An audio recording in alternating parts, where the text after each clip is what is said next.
So அதே concept தான் இங்கே படித்த ஆக்சிஜனோட கான்செப்ட் தான். என்ன ஹெட்டிங் அப்படின்னு பார்த்தீங்கன்னா, magnetic field at a point along the equatorial line of the magnetic dipole. So okay, ஒரு மேக்னெட்டிக் டைப்போல், எது மேக்னெட்டிக் டைப்போல், இதுதான் மேக்னெட்டிக் டைப்போல். இந்த மேக்னெட்டிக் டைப்போங்க along the ஆக்சிஜன் லைன் அப்படின்னா நேராக இங்கே வந்து சி அப்படிங்கிற பாயிண்ட் பார்த்து நம்ம மேக்னெட்டிக் ஃபீல்டு கண்டுபிடிச்சோம். ஈக்குவட்டோரியன் அப்படிங்கிறது எக்ஸாக்டாக அதோடைய மிட் பாயிண்ட் வந்து பர்பண்டிகுலராக ஒரு கோடு போட்டால் அதை தான் நம்ம ஈக்குவட்டோரியன் அப்படின்னு சொல்லுவாங்க. அப்போ இந்த ஈக்குவட்டோரியன் தான் நமக்கு இதோடைய மேக்னெட்டிக் ஃபீல்டு என்னென்னு கண்டுபிடிக்கணும். இதுவும் 5 மார்க் கொஷின் தான். ஓகே, இப்போ நமக்கு என்னது, ஒரு மேக்னெட்டோடைய டோட்டல் லென்த் 2n அப்படின்னு சொல்லுவோம். அது மிட் பாயிண்ட் வந்து பாதியை செப்பரேட் பண்ணும்போது n அப்படின்னு பிரிச்சாச்சு. இங்கிருந்து அதாவது அதோடைய மிட் பாயிண்ட் ஓ வந்து பார்த்திங்கன்னா ஆர் அப்படிங்கிற டிஸ்டன்ஸில் நம்ம சி அப்படிங்கிற ஒரு பாயிண்ட் வந்து ராங் தி ஈக்குவட்டோரியன் லைனை எடுத்துகிட்டு இந்த இடத்துல தான் நம்ம மேக்னெட்டிக் ஃபீல்டு கண்டுபிடிக்கணும். ஸோ மேக்னெட்டிக் ஃபீல்டு கண்டுபிடிக்க சொன்னாவே என்னது, நிச்சயமாக ஒரு யூனிட் நார்த் போல் அந்த இடத்துல வச்சா தான் நம்ம கண்டுபிடிக்க முடியும். ஸோ இந்த இடத்துல ஒரு யூனிட் நார்த் போல் நான் வச்சுட்டேன். ஸோ வச்ச உடனே இப்போ இந்த நார்த்துக்கும் இந்த நார்த்துக்கும் இடையக்கூடிய ஃபோர்ஸ் வந்து பார்த்திங்கன்னா நமக்கு என்னது, ரிப்பல்ஷன் கிடைக்குமா? ஏன்னா நார்த் எப்போவுமே ரிப்பல் பண்ணோம். அப்போ அந்த ஃபோர்ஸுடைய டைரக்ஷன் இப்போ இந்த டைரக்ஷன் போகும். ஸோ இதை தான் எஃப்என் அப்படின்னு சொல்லி இண்டிகேட் பண்ணிட்டேன். அதே வந்து இந்த சவுத்துக்கும் நார்த்துக்கும் இடையில வந்து பார்த்திங்கன்னா ஃபோர்ஸ் ஆஃப் அட்ராக்ஷன் கிடைக்கும். ஏன்னா இது டிஃப்ரெண்ட் போல்ஸ் அப்படின்னு சொல்லுவாங்க. அப்போ அதோட அட்ராக்ஷன் வந்து பார்த்திங்கன்னா இது இந்த டைரக்ஷன் இருக்கும். ஸோ இது வந்து எஃப்எஸ் வந்து நான் இண்டிகேட் பண்ணிட்டேன். அப்போது எஃப்என் இந்த டைரக்ஷனும் எஃப்எஸ் வந்து இந்த டைரக்ஷன் இருக்குனாங்க. அப்போ ரிசல்டன் ஃபீல்டு வந்து பார்த்திங்கன்னா ரிசல்டன் மேக்னெட்டிக் ஃபீல்டு கண்டிப்பாக இது ரெண்டுங்க எது கிரேட்டர் மேக்னெட்டியூடோ அந்த டைரக்ஷன் போகும். அப்போ இதுதான் அதோடைய ரிசல்டன் மேக்னெட்டிக் ஃபீல்டு எடுத்துக்கோங்க. அப்போ ரிசல்டன் மேக்னெட்டிக் ஃபீல்டு எங்கிருந்து இது வரைக்கும் இருக்குது அப்படின்னு பார்த்தா இங்கிருந்து இதுதான் நமக்கு என்னது ரிசல்டன் மேக்னெட்டிக் ஃபீல்டுன்னு சொல்லுவாங்க. So making an angle theta. Okay, இப்போ நம்ம என்ன கண்டுபிடிக்கணும், எஃப்என் என்ன அப்படின்னு கண்டுபிடிக்கணும். அடுத்து எஃப்எஸ் என்னன்னு கண்டுபிடிக்கணும். ரெண்டையும் ஆட் பண்ணால் அது டோட்டல் ஃபோர்ஸ் அப்படின்னு சொல்லுவாங்க. அந்த டோட்டல் ஃபோர்ஸ் எதுக்கு ஈக்குவலாக இருக்குன்னு கேட்டிங்கன்னா மேக்னெட்டிக் ஃபீல்டு ஈக்குவலாக இருக்குது. ஓகே, இப்போ இந்த காம்பவுண்டை வந்து நம்ம ரிசால்வ் பண்ணிக்கலாம். இது இந்த எஃப்என் எஃப்எஸ் ரெண்டு காம்பவுண்டும் நம்ம ரிசால்வ் பண்ணும்போது எப்படி ரிசால்வ் பண்ணுவோம், ஒன்று ஹரிசாண்டல் காம்பவுண்ட், இன்னொன்று வெர்டிகல் காம்பவுண்டை ரிசால்வ் பண்ணுவீங்க. ஸோ எது நமக்கு ஹரிசாண்டல்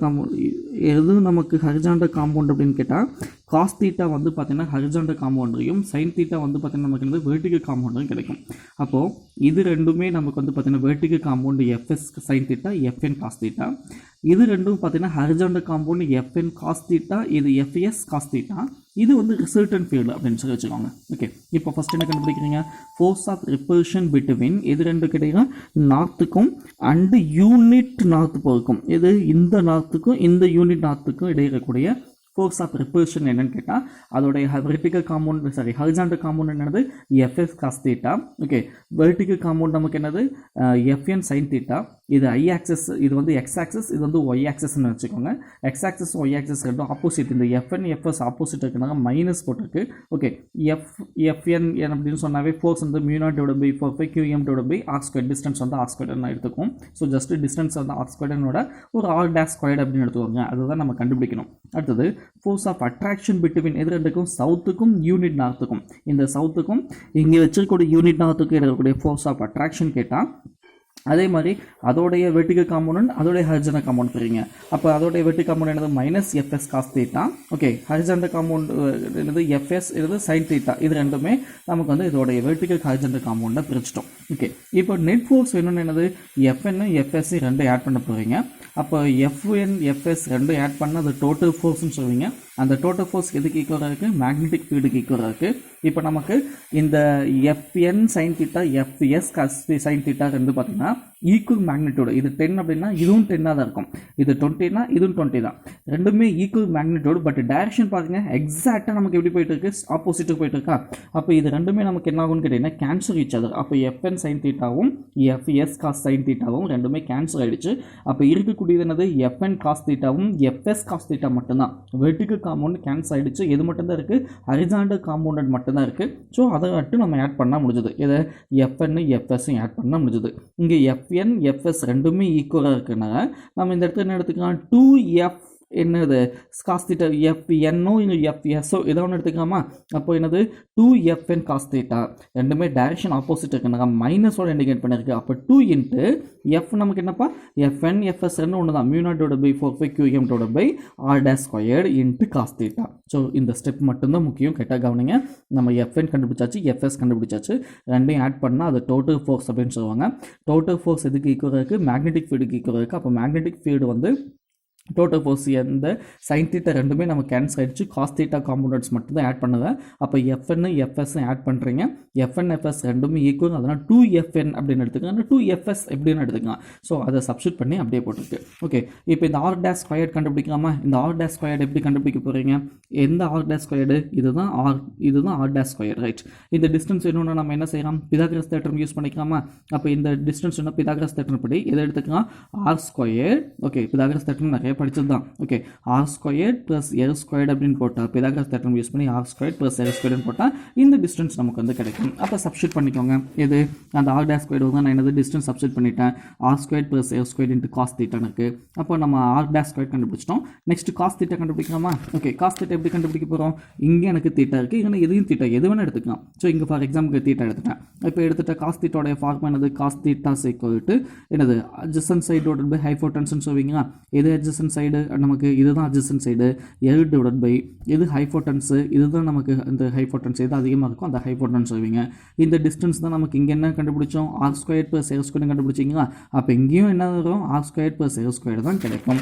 அப்போ cos theta is equal to நமக்கு என்ன வந்துச்சு? L divided by R square plus L square. புரிஞ்சுதான் என்ன சொன்னேன்? அப்போஸ் அட்ஜசன்ட் சைடுங்கிறது இது, ஹைபோடென்ஸ் அப்படிங்கிறது இது. ஹைபோடென்ஸ் அப்படிங்கிறது இந்த டிஸ்டன்ஸ் என்னன்னா பிதாகரஸ் தேற்றம் யூஸ் பண்ணுவீங்க, R square plus L square வரும், அதை தான் இங்கே சப்ஸ்டியூட் பண்ணிருக்கு. அப்போ adjacent side divided by hypotenuse போட்டாச்சு. இப்போ நமக்கு எக்ஸ்ட்ரா வந்து பார்த்தீங்கன்னா அந்த இடத்துல ரூட் இருக்குப்பா, நமக்கு L square plus R square. நமக்கு இப்போ நமக்கு இந்த ரூட் விட்டுட்டு இருக்குதுன்னா, இந்த இடத்துல ரூட் இருக்குது, ரூட் விட்டுட்டு இருக்குதுன்னா நமக்கு என்ன எழுதிக்கலாம்? 1/2ன்னு எழுதிக்கலாமா? ஸோ ரூட் விட்டுட்டு இருக்குதுன்னா என்னது? 1/2. கவனம் என்ன சொல்கிறேன்னா, இந்த இடத்துல நமக்கு காஸ் தீட்டா வந்து நமக்கு இது இந்த பிதாகரஸ் தேற்றம் யூஸ் பண்ணிங்கன்னா இது வந்து NS ஸ்கொயர்டு. NS ஸ்கொயர்டு தான் நமக்கு என்னென்ன வரும்? NS ஸ்கொயர்டு தான் நமக்கு R square plus L squared. NS வேணும்னா என்னது? R square plus L squared root இல்லைன்னா பவர் என்னது? 1/2. அதுதான் இந்த இடத்துல பவர் 1/2 வந்திருக்கு. கொஞ்சம் யோசிச்சுக்கோங்க. ஓகே, இந்த இடத்துல பவர் எப்படி 1/2 வந்துச்சுன்னா நமக்கு ஆப்போசிட் சைடோட பை ஹைபோடென்ஸ் என்னவோ அது மட்டும் எடுத்துக்கோங்க. அப்போ காஸ் தீட்டாவை வந்து இங்கே சப்ஸ்டியூட் பண்ணிட்டீங்க. சப்ஸ்டியூட் பண்ணால் நமக்கு என்னது? QM, அதாவது μ0. இந்த μ0 அப்படியே வச்சுக்கோ, இந்த 2 இந்த சைட் கொண்டு வந்துடு. ஓகே, இந்த காஸ் தீட்டாக்கு வந்து இப்போ நம்ம என்ன சப்ஸ்டியூட் பண்ண போகிறோம்? L divided by R square plus L square power 1/2 போடுவீங்க. அப்போ இந்த எல் தான் வந்துருச்சா? எல் எப்படி இருந்துச்சுன்னா டிவைடட் பை இந்த இடத்துல பவர் என்ன இருக்குது? 1 இருக்குது. இந்த இடத்துல பவர் என்ன இருக்குது? 1/2. அப்போ 1 × 1/2 ஈக்குவல் என்னது? 3/2. ஸோ 2 பவர் ஆட் பண்ணி 3/2 போட்டாச்சு. இதெல்லாம் நம்ம ஃபஸ்ட் சாப்டர் படித்தா அதே மேத்தமெட்டிக்கல் ஸ்டெப் தான். ஓகே, இதை வந்து நம்ம என்னென்னு எடுத்துக்கலாம்? மேக்னெட்டிக் டைப்போ மூமெண்ட் அப்படின்னு எடுத்துக்கிங்களா? அப்போ magnetic dipole moment PM divided by R square plus L square power 3/2ன்னு பார்த்துக்கிங்க. எல் வந்து நமக்கு டிஸ்டன்ஸோட கம்பேர் பண்ணும்போது very less than. So L square can be negative. அப்போ எல் ஸ்கொயர் போயிடுச்சுன்னா ஆர் ஸ்கொயர் பவர் 3/2ன்னு கிடைக்கும். இப்போ இந்த ஸ்கொயர்டும் இந்த ஸ்கொயர்டும் நம்ம என்ன செஞ்சுக்கலாம்? கேன்சல் பண்ணிக்கலாம். அப்போ ஆர் பவர் கியூப்னு வரும். அப்போ B vector equal to μ0 divided by 4/5 PM divided by R cube into I cap. Okay, இல்லை காஸ் தீட்டா வந்து ஐ கேப் எடுத்து சொல்லிட்டேன். இப்போ நமக்கு along the equator line இருக்கக்கூடிய மேக்னெட்டிக் ஃபீல்டு என்னென்னு கண்டுபிடிச்சிட்டோம். ஆக்சிஜனுடைய மேக்னெட்டிக் ஃபீல்டு என்ன வந்துச்சு அப்படின்னு பார்த்தீங்கன்னா μ0 divided by 4/5 2PM divided by R cube அப்படின்னு படிச்சிங்களா? இன்ட்டு ஐ கேப்னு படிச்சிங்க. இது ஈக்குவட்டர் லைன், இது என்னது? Oxygen line. அப்போ எது அதிகமாக இருக்குது? ஆக்சிஜன் லைன் வந்து பார்த்தீங்கன்னா ஈக்குவட்டர் லைனை விட எத்தனை டைம்ஸ் அதிகமாக இருக்குது? ட்வைஸ் அதிகமாக இருக்கா? So magnitude of the magnetic field of along the oxygen line is twice the என்னது? Magnitude of the magnetic field at equator line. ஏன்னா ரெண்டு ஃபார்முலாவை கம்பேர் பண்ணுங்கள். இது எனக்கு ஆக்சிஜன் லைனுக்கு வந்து ட்வைஸ் தான் இருக்கும். அதாவது இங்கே ஈக்குவட்டர் லைனுக்கு மேக்னெட்டிக் ஃபீல்டு 10 அப்படின்னு சொன்னால் அங்கே என்னது 20 இருக்கும். இங்கே 20 சொன்னால் அங்கே என்னது 40. இது மாதிரி ட்வைஸ் த மேக்னெட்டிக் ஃபீல்டாக தான் நமக்கு கிடைக்கும். ரொம்ப இம்பார்ட்டன்ட் கொஷின். ஆக்சியல் ஆர் ஈக்குவட்டரியல் திரும்ப கேட்கக்கூடியதான். ஒன்று ஃபஸ்ட்டு சாப்டருங்க எலக்ட்ரிக் ஃபீல்டு கேட்பாங்க, அப்படின்னா மேக்னெட்டிக் ஃபீல்டு 3rd சாப்டர் கேட்பாங்க. ரெண்டுமே நல்லா படிங்க.